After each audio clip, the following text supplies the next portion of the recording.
Hello, everyone, and welcome to B.A.Y Lifestyle and Beyond Asana Yoga. My name is Johanna, and I will be teaching you a course about yoga and understanding the philosophy of yoga today.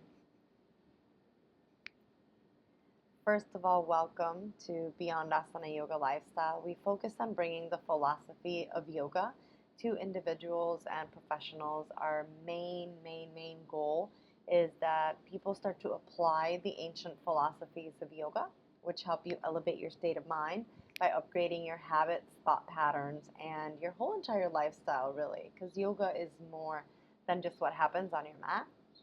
As I mentioned, my name is Johanna. I am an MBA by education, but most of my life is spent coaching or sharing the practice of yoga. I am certified by Yoga Alliance, and I am an E, which means an educator, RYT, which is registered yoga teacher. I have over 500 hours logged, and I am also a Yoga Alliance continuing education provider. I am a certified personal trainer and group exercise instructor. I started in this world through the body and then slowly started getting deeper into understanding the mind. I've been practicing yoga over 15 years and have over 6,500 logged hours of teaching. I have over 10 years of experience teaching, and I have been leading yoga teacher trainings or educating other yoga teachers for the past 5 years, either for my company or for other companies. We're going to start by saying that when it comes to the yoga practice, one of the main things that it teaches you is to question everything. Um, Oftentimes, as children, our ability to question is very much stifled, right? Every time your kid says, why, you tell them not now or because I said so.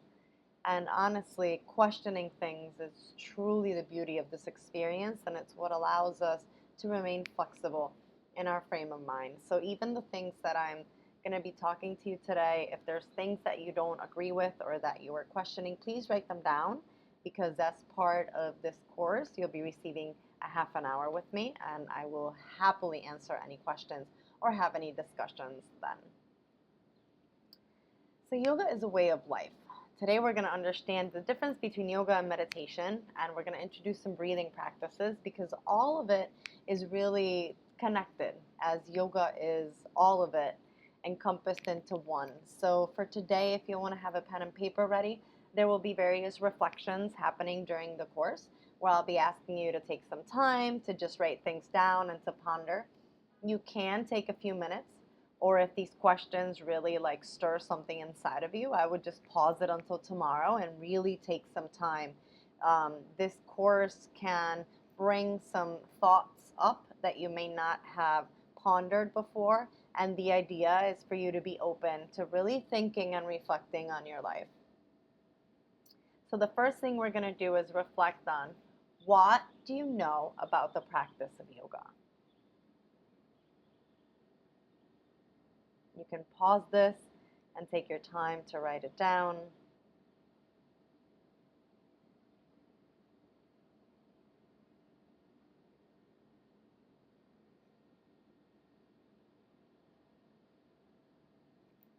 Well, according to the Yoga Sutras of Patanjali, yoga is meant to unite your body, your mind, and your soul to universal energy or consciousness. So yoga is a discipline of our intellect, our mind, and our emotions so that we can remain more even in this experience of life through the ups and downs of the actual experience of life. Basically, yoga offers us a freedom from continuous desires and restlessness in our mind. It frees us from the everlasting craving and aversion of our brain. The definition of yoga is yoga chitta vritti nirodha. This is the Sanskrit language, and it means yoga is the stilling or the easing of the fluctuations of our mind. And to stay true to the practice of yoga, while you're practicing, no matter what you're practicing, the goal is for you to become an observer of your thoughts and to be in the present moment with the experience, merely noticing what comes up instead of having the never-ending conversations in your mind. Yoga is an art and a science of staying connected, and it's a spiritual discipline, and it means to use or to unite. And the reason why it's a subtle science is because it's irrefutable. Science is irrefutable, and therefore yoga is irrefutable. Now, we are familiar with Hatha yoga, or the yoga of the movement, but we are not so familiar with the fact that there are many other aspects of yoga. Raja yoga, or king yoga, is the yoga of mind control. It's really when you establish incredible amounts of discipline, get in a schedule, and get on your mat or on your seat and meditate or do something good for you on a daily basis. Very structured people are Raja people. Bhakti yoga is the yoga of devotion or emotion. So very religious people tend to practice Bhakti yoga. It's where basically your whole entire life experience is an offering to the divine, and that's what leads your actions and your thoughts. Karma yoga is selfless action. Usually, we act and we want something or expect something in return. This causes us suffering because we feel like if we don't get a thank you or we don't get something in return, then somehow our efforts are not being valued. And the truth of the matter is that we should act just for the sake of acting. And this is the important part of karma yoga, is your action without expecting anything in return, just because you know that it is your duty to act. Jnana yoga, which is spelled Jnana, but it's said Jnana yoga, is the yoga of knowledge or wisdom. So it's people that are super studious and really want to understand the workings of things so that they know the truth and they can't be lied to because they understand what's going on in the bigger picture. So Jnana yoga is the yoga of wisdom. Now there's mantra yoga, or repetition, chanting repetition. This is a way also to ease your mind, right? Because you're focusing on repeating something over and over again, which keeps your focus grounded in a different place. Kundalini yoga is a very specific type of yoga, and it's a yoga that blends more than one practice. It's a yoga that should be practiced with a teacher that knows Kundalini and understands the energy manipulation that Kundalini focuses on.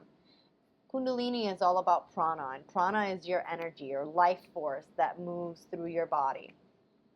And then the yoga that we're all familiar with here in the West is Hatha yoga, which is the yoga of your body. It's breath and posture. But all of these styles of yoga lead to one thing, and it's to easing the fluctuations of your mind. It's to helping you understand your thought patterns and to help you not be so attached or identified with the thoughts that are consistently changing in your mind. Now, the physical practice of yoga that you're aware of involves poses, breath work, these energetic walks called bandhas, and moving into an internal state of meditation by connecting the length of the breath with the movement of your body. The idea is that hatha means sun and moon, but really it means the effort and the ease that you're able to maintain during the practice. Therefore, doing yoga is not necessarily the physical postures, but it's how you approach and the state that your mind is in during the postures that make it yoga. Otherwise, the physical postures are more like a workout than they are actually yoga. So yoga is meant to balance you out by integrating the solar and lunar, or masculine and feminine energies, and allowing you a more balanced state of body and mind.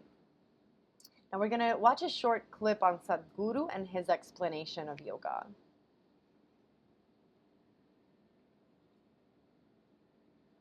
Now the main purpose of yoga is self-realization, is uniting your consciousness to universal consciousness so that you understand that your physical and mental limitations, you can move way beyond that because you are a lot more than that. You are not the body, you are not the thoughts in the mind, but you are the observer of the situation or the human that's going through the situation. Now, all of this that we've been learning comes from a book called the Yoga Sutras of Patanjali. And this is the oldest known book that you can find that speaks of yoga. It is the very first book that laid out what yoga actually is, how to practice it, and then what is it that it actually aims or intends to do for the practitioner. And this book is based on three principles. Number one is that suffering is not caused by anything outside of ourselves. It's our expectations and judgments of what's happening that lead our minds to suffer.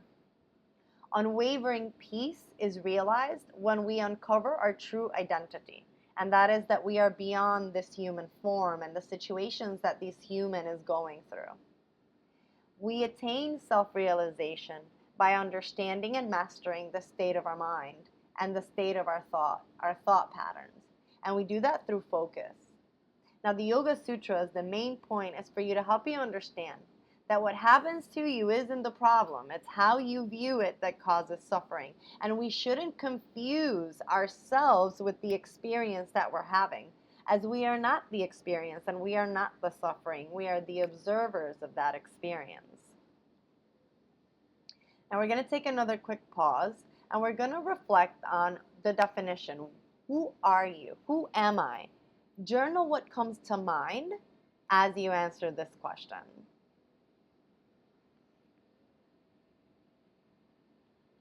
This could be confusing.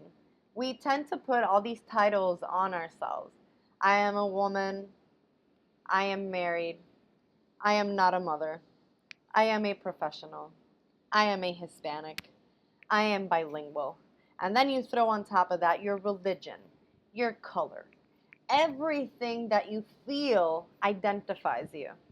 But the fact of the matter is, the more that we put and we attach to these identifications, the less that we can understand the truth of who we are, and the more we are walking around just filling other people's expectations. So how do we actually work on understanding and developing who we actually are? Well, it starts with awareness. It starts by understanding your thought patterns and watching how your thoughts change your physiological being by causing vibrational changes that equal shifts in your emotions and the heaviness and the feeling of your body. Usually we go about in life not really noticing anything that's going on, just consistently having conversations that we're not even aware of or paying attention to. However, these conversations are still affecting our physiology, whether we are conscious of them or not. So bringing all of this into awareness is going to be the very first step to understanding what your triggers are, what causes these shifts in your mind, your thoughts, and your emotions, so that you can start to control what happens as you react to the things that come up. Now, there are different levels of awareness. First, you realize that you shouldn't have said something or you shouldn't have done something after the fact. So we realize that it wasn't in our best interest, but we don't realize before we do it. We realize after we do it due to the consequences of the actions that we took or the things that we said. The second level of awareness is that we are aware, but we still make a lesser choice. This could be compared to addiction, for example. Many addicts know that they should not be consuming, but they're still making the choice to consume. This is the second level of awareness. The third, you start to become aware before you make the choice, and you notice and give yourself time to think, wait a minute, that's not the choice I need to make. This is the choice I need to make. And you actually create space to think about which choice would be best before you make the choice. Before you say something, before you do something, you just take a step back and you think about it and make the right choice. Now, the final level of awareness comes when we have identified our patterns so much that now automatically we take the higher road and we make the different choice. This is how we do any habit as well, right? We realize we have a bad habit. At first, it's kind of hard and we still make that decision, but then we start making the choice to take the higher road, and then automatically the habit drops away after we spend at least a few weeks working on keeping that awareness and making the right decision. Here we're going to see another video of Sadhguru on yoga.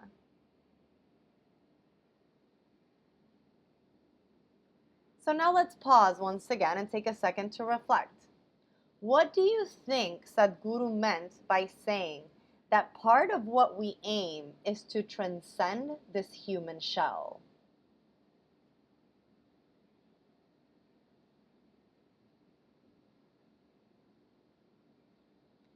See, what happens is this. Everything begins in your mind. It's all about the lens that you're seeing things through. So you see the world based on your judgments, your limitations, your conditioning, your DNA, your expectations, right? So in order for you to change your reality or the life that you're living, the first thing that must change is the way that you're looking at things. Nothing outside will change if your mindset doesn't change. Even a negative situation can become a positive situation when we choose to see the opportunity that that situation offers us instead of focusing on the negative that it brings. So, what do you think that he means? What is it that begins in our mind? What is it that clouds our vision? And what does all of this imply?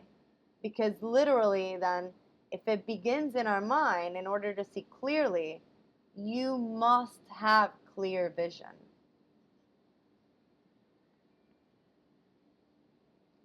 Now, part of all of this, the purpose of all of this, is that we want to transcend what we think is true and the things that we are sticking to and believing that are actually limiting our potential and limiting our ability to find joy and happiness in this life. When we transcend our limiting beliefs and our limitations, we begin to develop inner peace because we start to see things differently. We start to cultivate more love and compassion towards ourselves and towards others. We can forgive a lot easier. We can remain in the present moment more and not be triggered as much because we're just watching everything that's happening, knowing that somebody else's words don't actually affect us. We begin to have more control of the things that we're telling ourselves in our mind, and we become more aware of just all of the thoughts and thought patterns that our mind consistently goes through, as most of the conversations happening in our heads happen on a daily basis. Now let's pause for a second and reflect once again. What could you do to learn to control and focus your mind?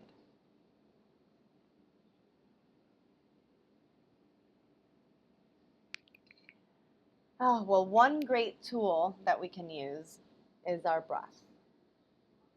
Our breath is here for us always, as if it's not there, you wouldn't be here either.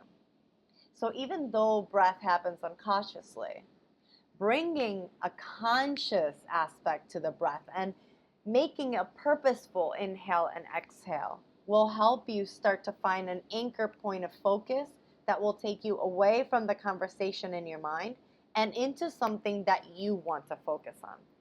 This is the practice. So let's take a minute. Begin by sitting comfortably. So make any adjustments that you might need to make. You can even have your back against something if that feels better. I rather just stay tall. Press down on your sit bones. Have your legs uncrossed if possible, or if you're sitting on the ground, you can cross them. Take your hands, place them on your lap, either palms down or palms up, and then invite your eyes to close.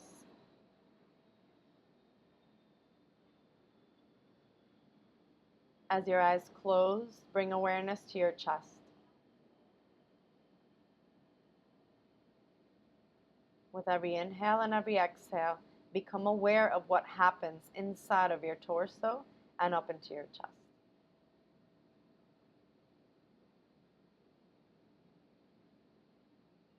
Without changing anything, just notice the subtle changes.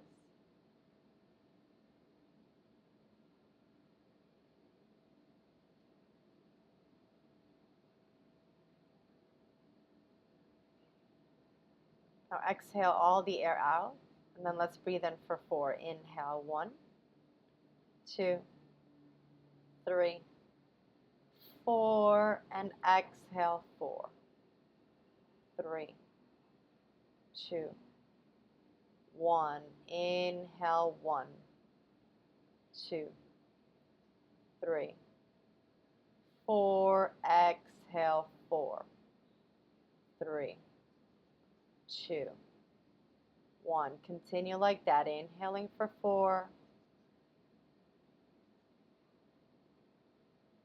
exhaling for 4.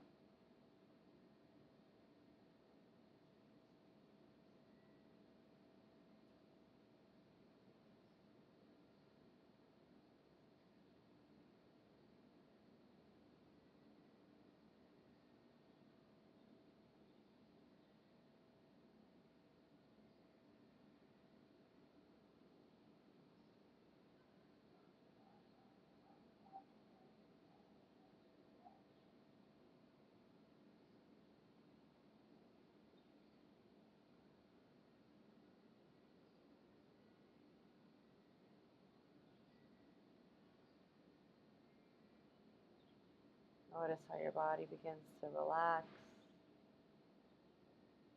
and slowly flutter your eyes open. Your ability to close your eyes, step back, and control your breath is a point of focus that's available for you all of the time. And it is one of the most important tools that a human has to be able to control not only their thoughts and how they affect their emotions, but how their whole entire life plays out. Because when you act and react based on the first thing that comes up, oftentimes it's not the thing that you would have done if you would have just sat back and thought about it. So creating that moment of space allows you to change everything. Now let's watch this video and learn a little more about meditation.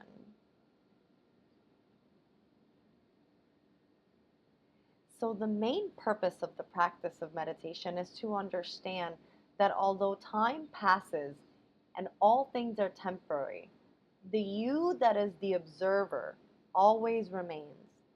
So as you closed your eyes and started taking those deeper breaths, you could just watch your body and yourself taking those breaths. That aspect of you that's always aware of what's going on but has no emotion, it has no opinion, it's just sort of there watching. That's always available. That's what always remains. It doesn't get old, it doesn't get mad, it doesn't get upset. It's just kind of there. That is the real you.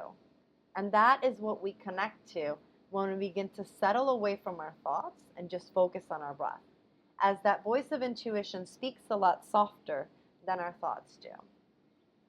So, what are the true benefits of yoga and meditation? Well, the first is understanding yourself and understanding the bigger connection that you have to universal consciousness and to experience itself.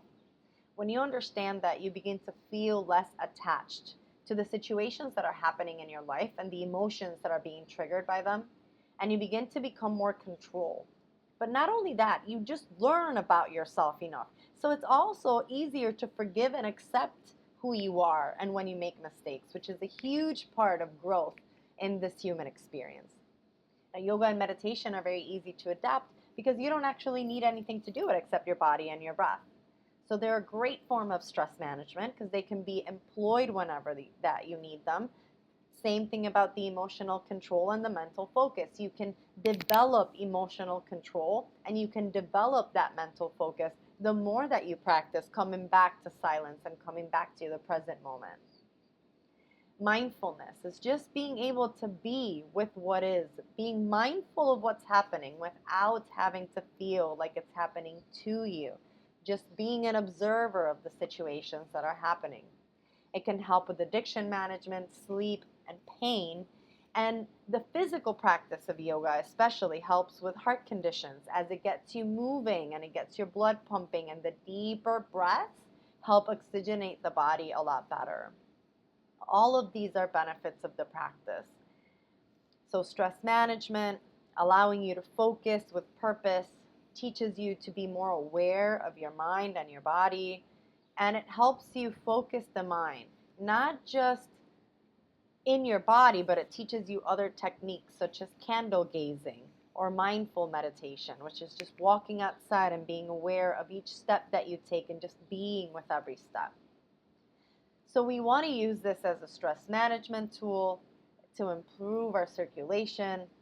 If we're feeling bouts of anxiety, depression, hypertension, headaches, a lot of gastric issues, all the twisting really helps with that. And then the cardiovascular function, just because of so much movement. It helps us relax and breathe better.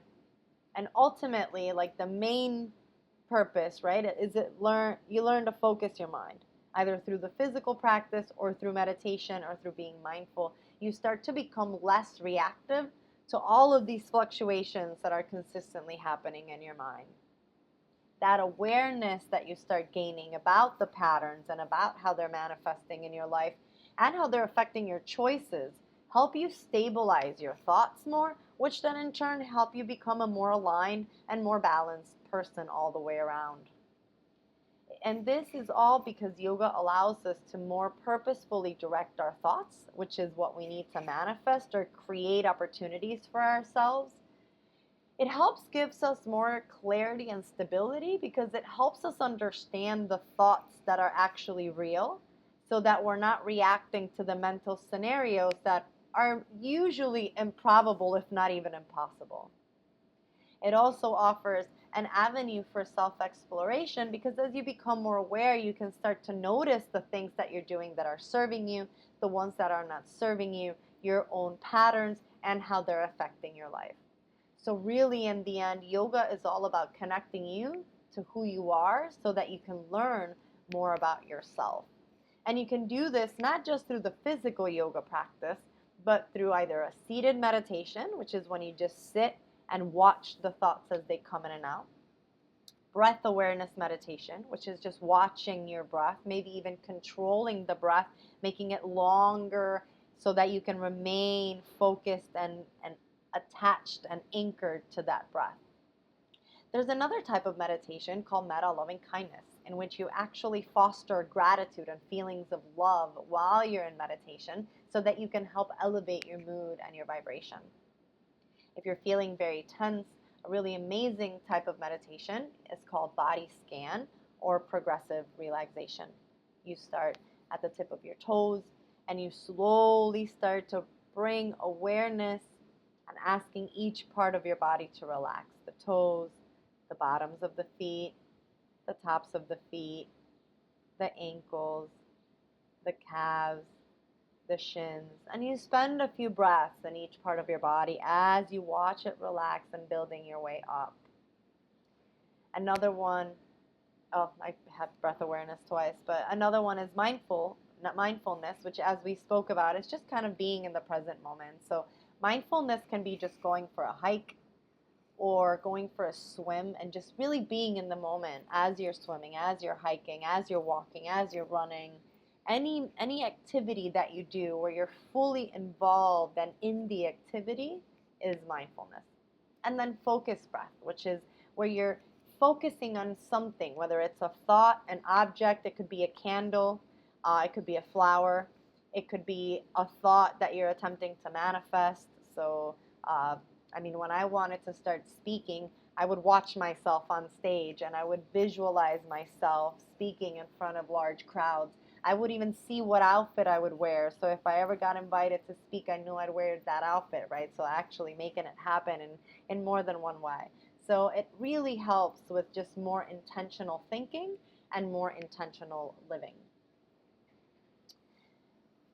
Now we spoke about the different types of meditation, and I just wanted to offer you, if any of this, either incorporating yoga or meditation into your life, really speak to you, please contact me. I would love to offer any more information regarding meditation, adapting a yoga lifestyle, understanding the human condition and our mindset and how that helps manifest everything that we're going through in our life, how our emotions affect our life, and more than anything, because the world seems to be changing so quickly, how to adapt more easily in times of change, especially in times of like unwanted change or surprise changes, right? Which is what we're seeing a lot of at the moment. I hope you got a lot out of this. It is an honor for me to be able to share what I know about yoga and about our minds with you. I would love to share more. So please contact me if you have questions. And it's been an honor. Namaste.